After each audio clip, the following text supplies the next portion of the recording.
Hey there gamers, welcome back to the Board Game Co channel, and today we have a preview of Vine.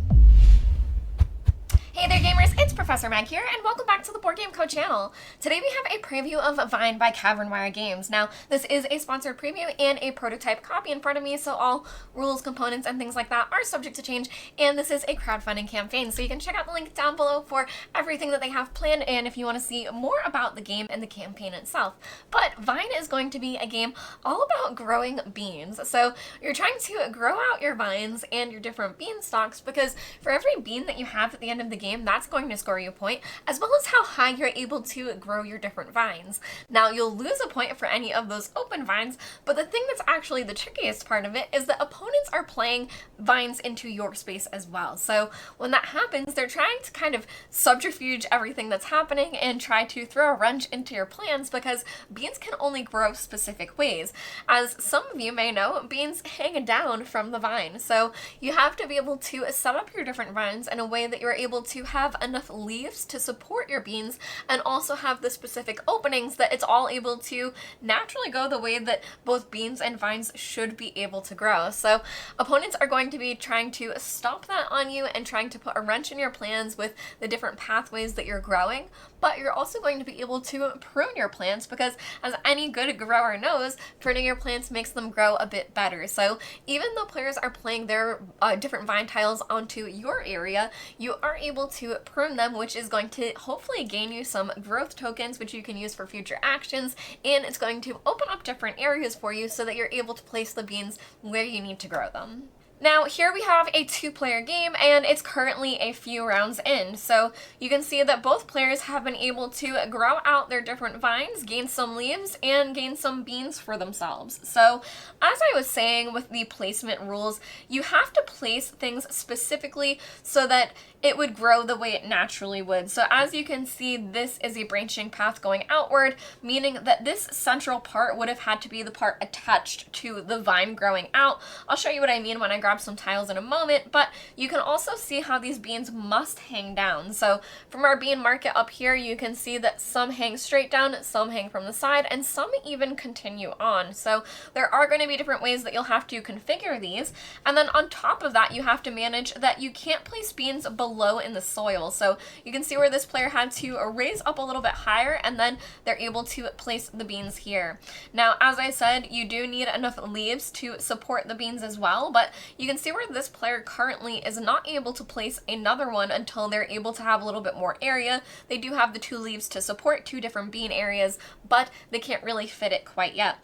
Now, this player over here, however, does have the two leaves, and they currently have a bean, meaning that if it was their turn, they would still have to place some vines and see what happens there, but depending on what they're able to place, they might be able to take a bean this turn. So just to show you exactly what a turn is going to look like, we'll pretend that we are this player over here. You would take this vine bag, and you're going to draw two tiles. So every turn, you're going to draw and play these two tiles, and oh my goodness, so there are two leaves. So that's actually very interesting, where you can, I'm going to show you exactly how this is going to change the game.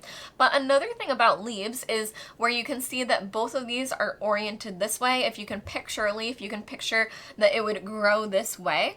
You are not able to place leaves upside down. So if I did have any growth going to this side, I would not be able to place these. But as everyone knows, leaves do grow straight up, so you are able to place them going up no matter which way they're going. So for this player over here, keeping in mind that we do want to place a bean, we will keep this area open. So we're going to place our leaf down here. So now we're actually able to hold 3 beans if we wanted to.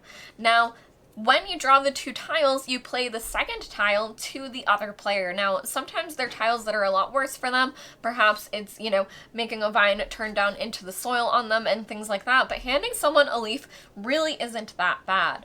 Now, if I place it here, honestly, placing it here is our best bet, because this player is going to want to place more beans. And if we stop them and cut them off here, they're going to be forced to prune, which I'll talk about in a moment. But they would have to grow up higher to be able to place place more beans if they wanted to, whereas here, because this bean chains, if we place this leaf here, they would be able to take future chains of beans. So we'll place this here on them, and that is going to be one of the first things that you do on your turn. I am going to talk about pruning later, but you might prune at the beginning of your turn before going into the draw tiles phase. Now after this is when you're able to gain the bean and use those growth tokens. So again, I'm going to talk about these all after I talk about the general piece of play, but this is the moment where you would be able to gain some beans. So you're only ever able to gain one per turn, even if you had enough openings that supported what you had. But we are able to gain this one because, as you can see, this one hangs down and we wouldn't be able to use. And this one actually goes the opposite direction, which wouldn't be helpful to us right now. So we are able to place this here, and the beans are going to be worth victory points for the number on them at the end of the game. So this player currently has 1, 2, 3, 4, whereas this player only has 3. Now, as I said, you're also going to get a victory point for every level of your vines. So this player currently has 4, whereas this one only has 3. And then you also get -1 at the end of the game for all of your open stems. So hopefully you're able to close them off and things like that. But the game end is going to be triggered when this bag is emptied. So depending on the number of players, you're going to have a certain number of these vine tiles. And once this is emptied, you'll see where the players stand. So now to talk about pruning and growth tokens. The general piece of play is you're going to be drawing the 2 tiles from this bag, placing one for yourself, one for the opponent, and then hopefully grabbing some beans. At the end of that, you're going to replenish the market if you did take any. So where we did take one, we're going to take one of these and place it back out. But at the beginning of your turn, before you do any of that, before you draw the 2 tiles, you have the option to prune. It's an option, you don't have to do it, but you're going to want to, because when you prune, you can make one single cut. If you know anything about pruning, it's how you cut the different vines off of plants so that they grow even more. So when you're doing it in the game, you're able to make one single cut, and then for everything that you have cut off, you're able to keep the beans and keep them as harvested for points at the end of the game. So even if this player did harvest all of their beans, they would still have those 4 victory points at the end of the game. But you're also going to gain growth tokens, and you're going to get these growth tokens, 1 if you do a leaf, and if you do at least 2 vine pieces, you get another one. So that's how you can gain some growth tokens, and you're going to want to use them because you're able to use them during the growth token phase. So as I said, if it was coming over to this player's turn, they actually have an incentive to prune here, because if they did, they would have more openings to do other things. They would be losing a leaf, but that would gain them a growth token, and they would be able to also prune off these beans, giving them harvested bean points at the end of the game. And again, it doesn't matter for beans whether they're on your plant or harvested, you still get the same amount of victory points regardless. So if you want to, you can, especially where you need enough leaves to support your beans, you may want to prune them off. Now, as I said, for every 2 vine pieces, you also get an additional growth token. So this player may have a tricky choice where this one moving very high up allows them to place bean tokens above the soil, but if they did choose to prune these off instead, they would gain another growth token. So that can be very, very important. Now, when all of this is pruned, you do keep your beans, but the pruned pieces are actually going to go into a shared compost pile. And that shared compost pile, you're actually able to take from them during the growth token phase if you spend one of these.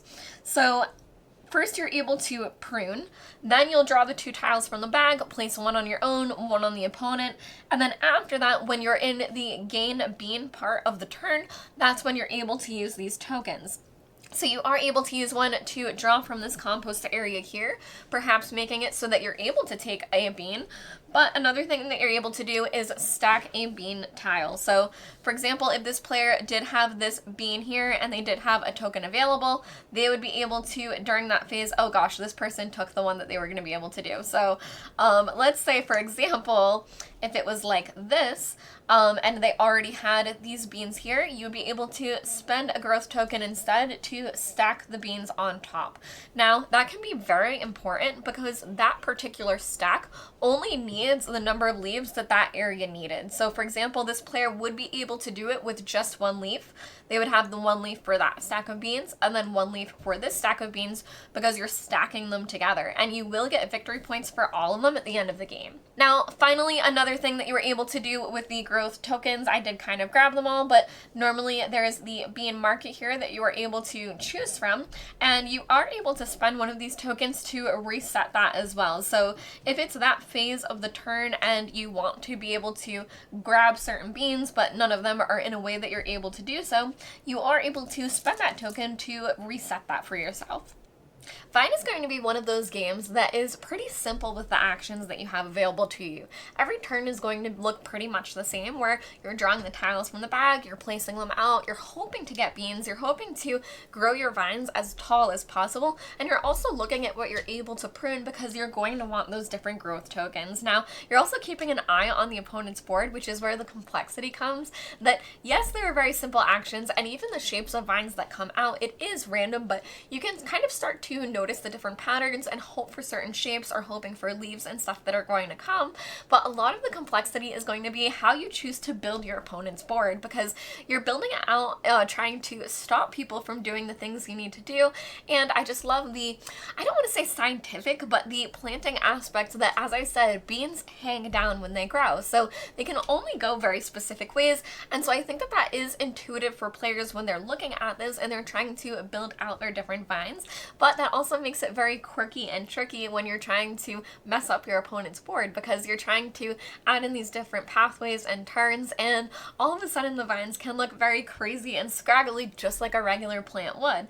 So I think that Vine does do a very great job of simulating what growing beans would be like and what these vines would actually look like if you had a plant in your house. But I think it also is just a very fun back and forth where not only are you trying to optimize what you're doing on your own side, but you're trying to hurt your opponent as much as possible as well. Now, if you'd like to see exactly how this game plays, there is a gameplay on the channel, so you're able to check that out as well. So you can see exactly what Vine would look like and how the different vines not only grow, but then get pruned and then continue to grow again. So if you'd like to check out Vine, you can find the link down below for everything that they have planned. I've been Professor Meg. Thank you all for watching the Board Game Co channel, and I'll see you next time. Bye!